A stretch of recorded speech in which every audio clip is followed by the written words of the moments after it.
Are you journeying through grief and needing a little extra support, inspiration, healing, and guidance? Join me in turning your losses into gains. Hi, my friend. I'm Tara Accardo, creator of the Losses Become Gains online community, blog, and now podcast. I'm an only child who lost both parents to cancer within 6 months of each other, followed by my sweet fur baby soon after. After all of this, I knew I was meant to do more with what I had been through. And now, that means supporting and empowering grievers just like you. I'm a wife, friend, grieving daughter, writer, course creator, loss advocate turned grief coach, and I'm here to support you and move you through your grief. I want for you to feel like I'm your friend in the grief space and know that whatever you're going through, there's someone out there who just gets it. Few topics are off limits here because grief and loss don't hold back either.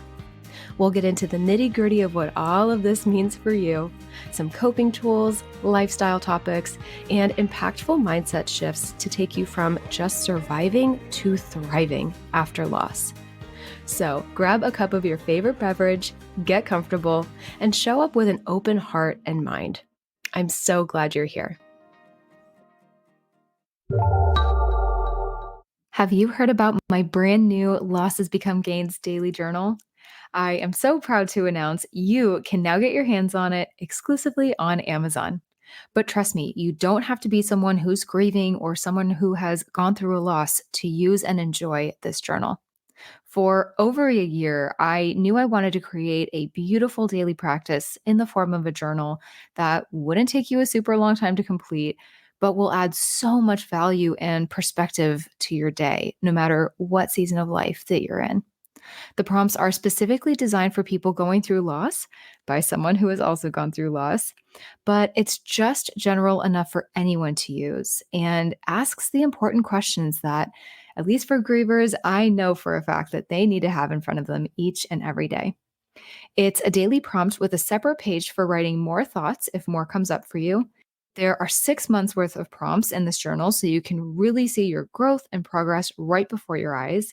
It helps you get to the root of how you're actually doing and what you need to focus on in your healing journey or daily life overall.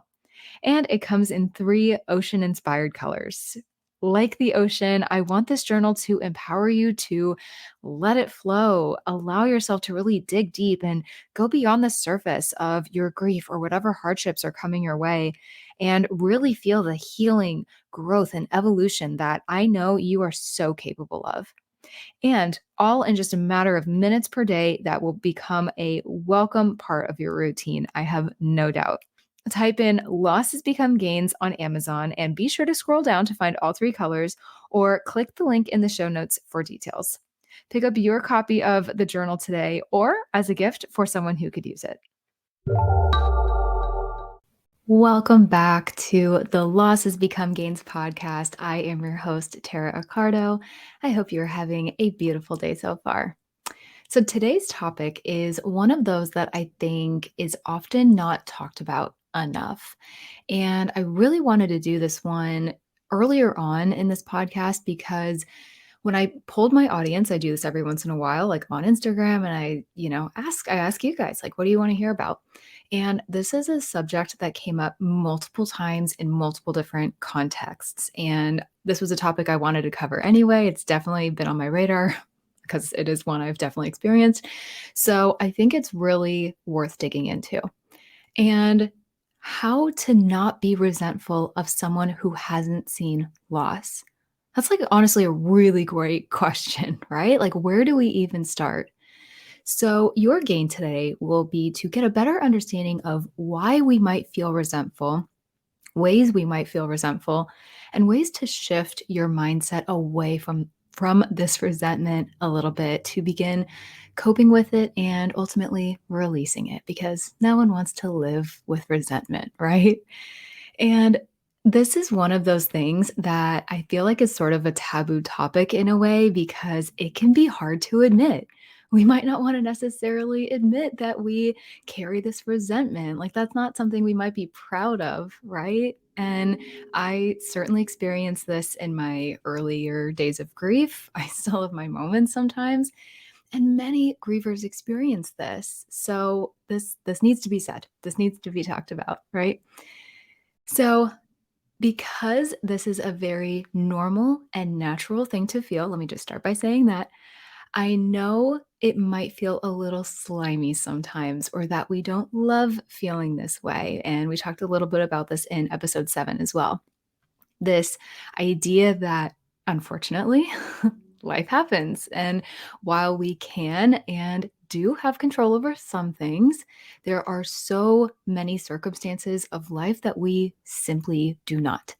So there's kind of this awful process of having to come to terms with that in a way, at least to the point where we can function with this, not knowing or not understanding why and how something happened, how we have lost what we have, and why us. And between this ever present reminder and our anguish over who or what we've lost, it's possible that some resentment might creep in. But not only just with other people, it can be very specific to those who haven't experienced or seen the kind of loss that you have. And whether this means it's, for example, the loss of a mom or a dad or, just a parental figure, loss of a partner or a child, whatever this is to you, all of it is valid. I want to get that out there. But this also means we're now living in a world where there are perhaps people around us who haven't experienced something like that, just as we used to be those people too. Or maybe they have, but maybe not to the extent that you have. So, where does that leave us? How do we not allow resentment of this fact get the best of us? And I wanted to quickly bring my husband into this. Now, he will actually be on the podcast in a later episode. I am really excited to get him involved in this and hear his side of the story. But I wanted to use him as an example with his permission here, because let me tell you, losing both of your parents within 6 months while dating someone, because we were still dating at the time, who has two happy, healthy parents was a bit complicated. In fact, it actually led to us breaking up. Now, that is a more in depth story for another time, but just to give an example of what led me to some resentment here in our relationship. And I want to point out, just because I'm using my partner as an example here, think about how this can apply to you, right? This might not be a relationship, this might be a friendship, this could be a colleague, all bets are off here. So there would be situations where, let's say, I would be really feeling my grief in any particular moment on any particular day. There would also be situations, and this has happened several times, where let's say we would be going over to his parents' house that night, which we do every week, and he would be like, I'm really excited to see my mom tonight. Or perhaps he was going to go play baseball with his dad that day because they play baseball together sometimes. And he would say, I'm really excited to play baseball with my dad today. And I'd be like, more in my head at this point, but I was like, it must be so nice to even have a parent to say that about. Thanks for rubbing it in, right? Now, I want to just take a quick pause and acknowledge other types of loss here. So, here I am saying this about my husband, but I know there might be listeners here today that maybe don't have a partner, or a partner is the person that they lost and they only wish they could have this kind of conversation with them again. So please just know I see you today. If this is you, I realize how fortunate I am, I promise. And I just do not want to sound tone deaf at all. This is just an example from my own grief journey, and I want to respect yours. Anyway, so here I am in complete shock that he was saying something like this to me. And, speaking of being tone deaf, I was like, are you freaking kidding me? Does he not understand how hurtful this is? Like, does he not understand the things that I would give to be able to say that again? But that's just it. He didn't understand. He couldn't understand, right? He could have certainly tried to have a little more sensitivity around the subject and put himself in my shoes. But let's be honest, if you haven't gone through a major loss like that, that doesn't always come naturally, right? That's not a second nature thing. And frankly, even if someone has, we have to remember that everyone treats their grief and respective losses differently. and we all process it differently. We all show it differently. And I've had people around me who have also lost parents be shockingly insensitive. And it surprises me to this day because there's always this thought of like, shouldn't you know better? But that's just the thing. They don't. People don't, or might not, at least. Expectations are a whole other topic that we'll get into on this podcast. But what is the moral of the story here? If we all experience our grief uniquely and each have our own journey with it, how can we expect people to react or treat us the same way? Moreover, especially those who haven't seen the loss that we have. I mean, think about it for a moment. How did you treat people before you went through a loss? Do you really think that you were that aware or that sensitive to comments or actions that we might now find off putting? And maybe you were. I'm not saying you weren't, but if you genuinely feel you were, more power to you. That is some incredible self awareness and empathy you have. And I mean, hey, I consider myself to be a pretty empathetic person. I was certainly raised to be that way. I always try my best, but to be able to truly, genuinely empathize and put yourself in the shoes of people who have suffered a major loss, maybe like a similar one to you have. Maybe you've also lost a parent here and you can kind of like get what I'm saying here, for example. How do you put yourself in the shoes of someone who has suffered a major loss when you haven't been through one yourself? Not an easy feat. Or you could certainly imagine. That's why I think so many grievers get those, oh, I can only imagine comments. And I'm guilty of saying it too. For example, I have not lost a child, so I truly can only imagine the pain of losing a child. So I used to kind of be more sensitive and like, oh, I can only imagine, comments like that. But we do have to take a step back and be like, hey, listen, some people, they truly can only imagine. My husband, perfect example. So we really have to look on ourselves inward here too and think about some mistakes or mishaps or missteps that we might have taken or things that we may have said as well before we truly met and got to know loss too. I personally totally said things before I really knew loss that are big no-nos for me now, right?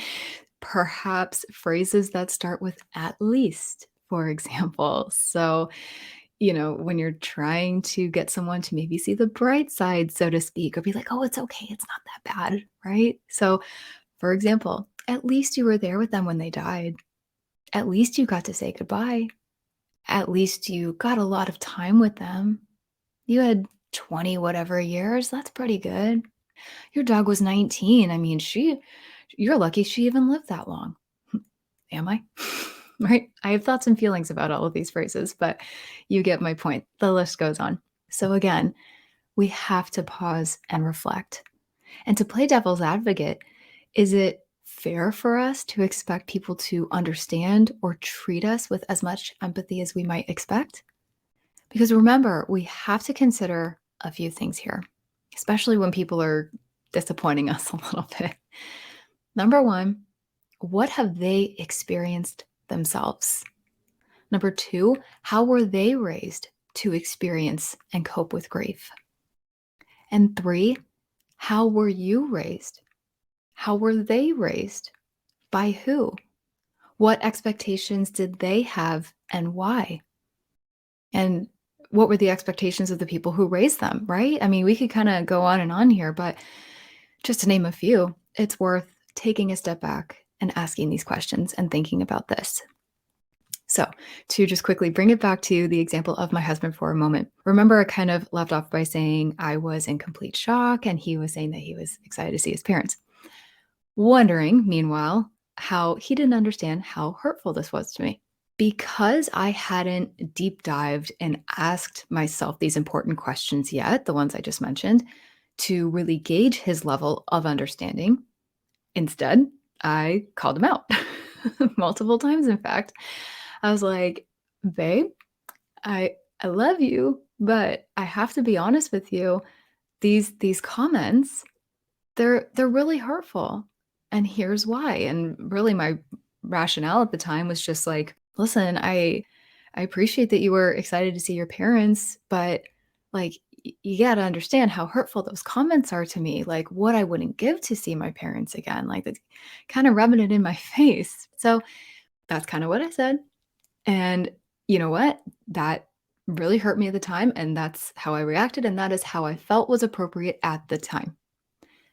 Now, I have to tell you, with hindsight and some time having passed, I actually do not feel like I was in the right here. And there is one really important reason for that. Just because I have been through what most would consider a tragedy, I certainly do. Just because I've lost my parents to devastating types of cancer, does that mean everyone else around me has to be miserable?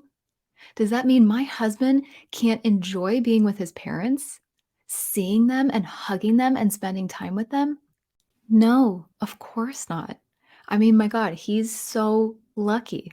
And there are times when I almost feel like he doesn't quite realize just how lucky he has it, but I assure you, I think he does now. But for me to sit there and ask him to essentially keep quiet, not show excitement to see his parents, not to express that to me as his partner, to push down and away something that he felt so genuine in saying, mm-mm, no, not fair. And we can't expect the world to succumb to us. We can't expect the world to stop for us and our grief, no matter how much we want it to.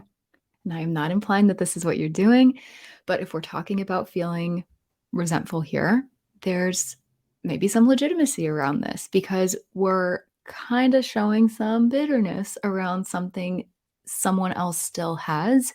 Meanwhile, we feel gypped, to say the absolute least. But people around us are going to show excitement for things or people that we don't have. They're going to talk about things that catch us off guard or rub us the wrong way. And while we can certainly hope for the best, we can certainly hope for empathy and sensitivity, not always going to get it. We might instead get pain and discomfort and frustrating reminders. And yes, of course, we would hope for a little more awareness from our loved ones, like those in our inner circle. I'd hoped my husband would have some wherewithal to not throw his two happy, healthy parents in my face, right? Like that's what he was trying to do. Not at all. He was just living his beautiful, innocent life. But even with the best of intentions, they might go there. And I find the most hurtful comments sometimes are not always the ones that seem intentional or are intentional, but instead are the ones that tend to be an accident or when there's some sense of kind of aloofness or unawareness going on. And really, again, just sometimes the most innocent of things, or they just forget. And I'll actually just share one more quick example with you. This was actually in the workplace. And I had a former manager who was, generally speaking, a great manager, but it was while my husband and I were in the middle of the wedding planning process. And we were all just sitting around talking one day.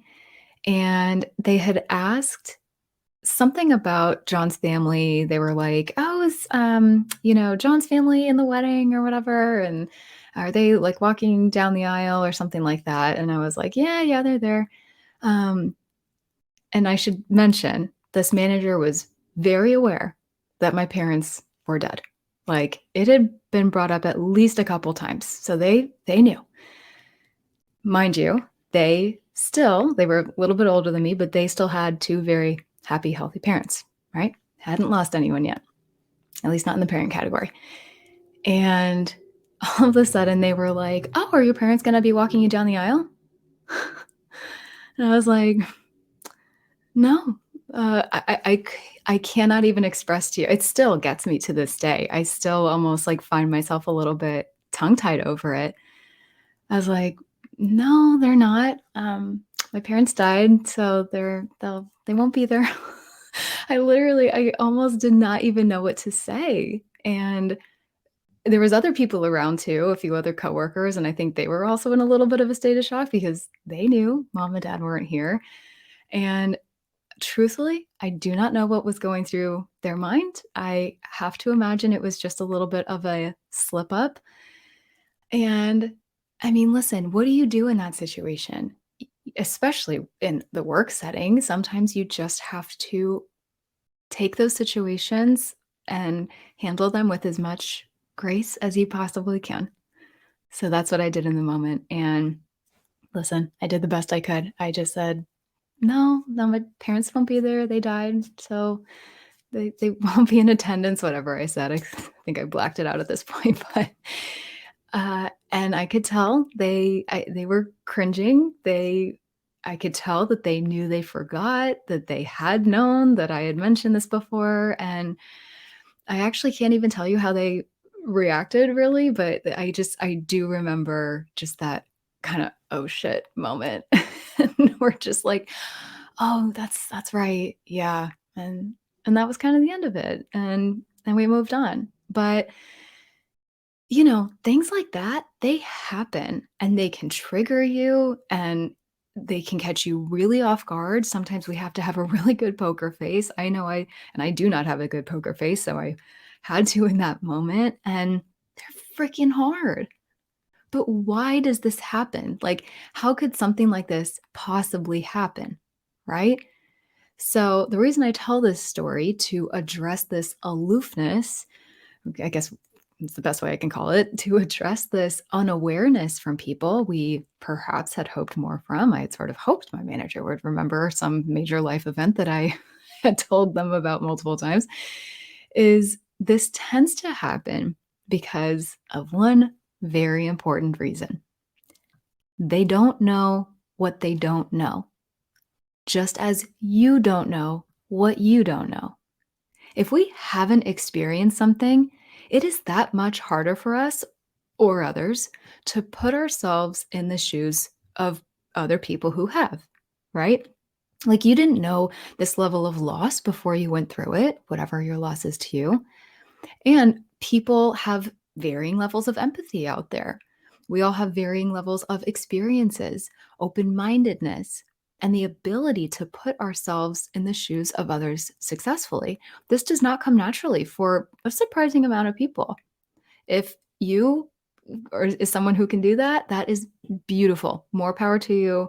That is something I consider to be a strength of mine as well. It's half the reason I'm in this line of work. But if this is something that you are thinking you might need to work on a little bit after this episode, I invite you to explore that. It's not a bad thing. And there's no shame here, right? We're often very egocentric and we're ego driven beings. And that is not specific to you or to me or to anybody. That is just that is very much human nature. Our worlds tend to revolve around us.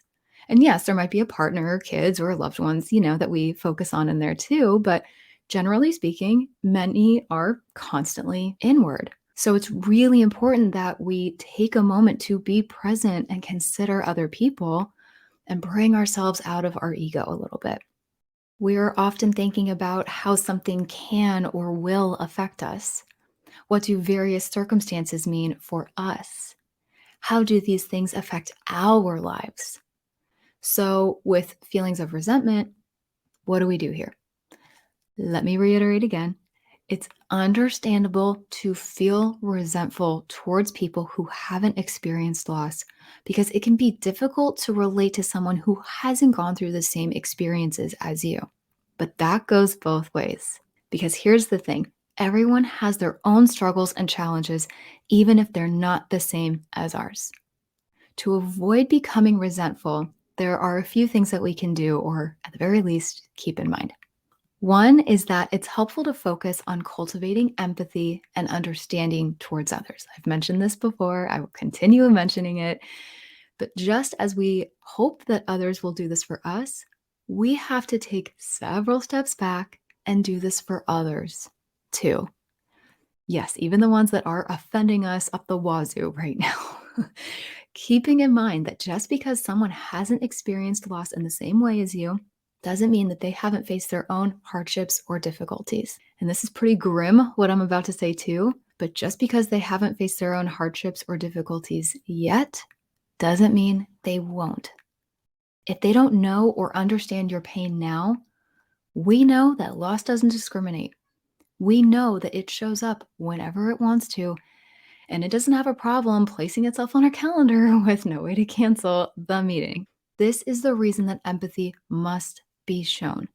This is why we sometimes need to be the bigger people.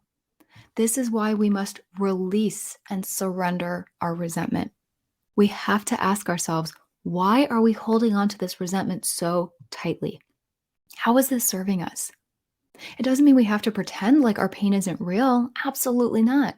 But all of this combined can help us find common ground with others and just be overall more understanding.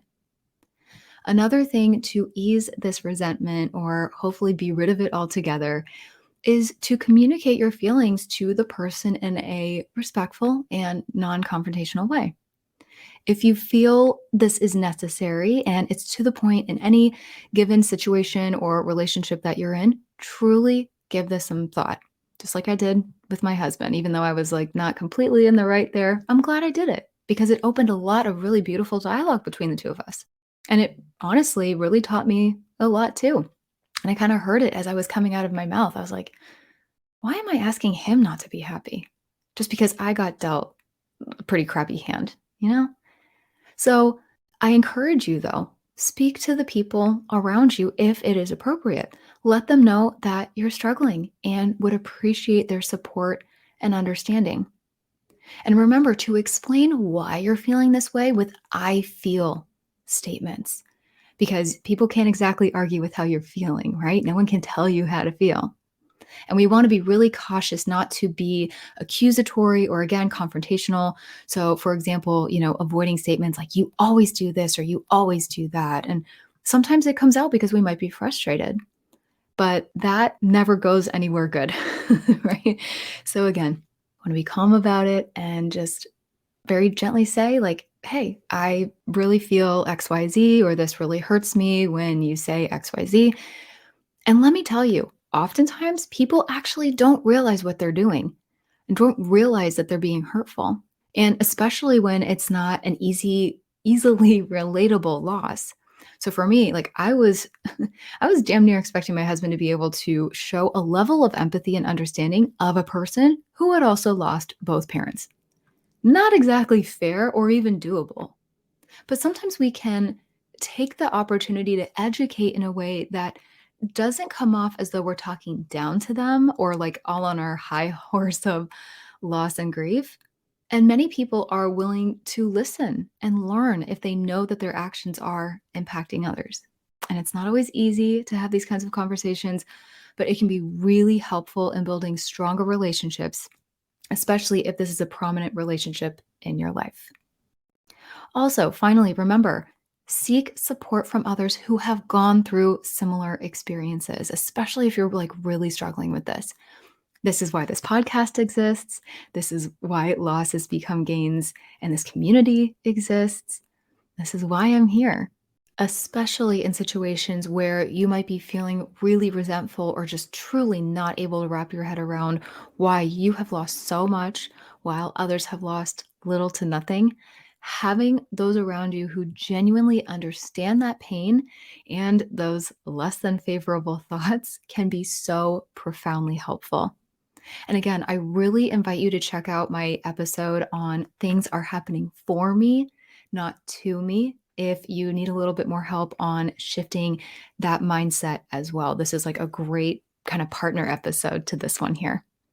And also remember, there are grief support groups, Facebook groups to join, finding a tribe through Instagram or wherever resonates with you. There is support. There are people who understand your position better than you might think. Everyone, again, has their own unique journey, but there are just really some baseline, feelings and emotions and states around grief that no matter what you've been through, we're kind of just all in this club together and we can look at each other and be like, yeah, you know what? I freaking get it. I totally get where you're coming from right now. What you're describing, I've experienced it in my own way, and I feel you right now. And it's so beautiful. And you don't have to continue keeping this resentment in or suffering by yourself. All right. So, that, my friend, is where I will end today's conversation. My hope is that you walk away with at least a little shift in your mindset around this and perhaps feel a touch less resentful today, or will at least begin to ease those feelings of resentment away from you a little bit with some time. Thank you so much for walking through this really important topic with me today. Have the most beautiful day, and I will see you in the next episode. I am sending you a huge thank you for tuning into today's episode, my friend. I'm so grateful you're here and for the steps that you're taking to heal your heart, open your mind, fulfill your soul, to learn, grow, and evolve, and move through this crazy thing called life in big, beautiful, impactful ways. Visit lossesbecomegains.com for my blog and for more coping tools. Explore my Grief Becomes Gains online course if you need some extra grief support and coaching. And be sure you're following along on Instagram and Facebook at Losses Become Gains podcast. I love seeing new faces, meeting new people, hearing your story, and supporting you however I can. And remember to always keep asking yourself, how will I turn my losses into gains today? I'll catch you in the next episode.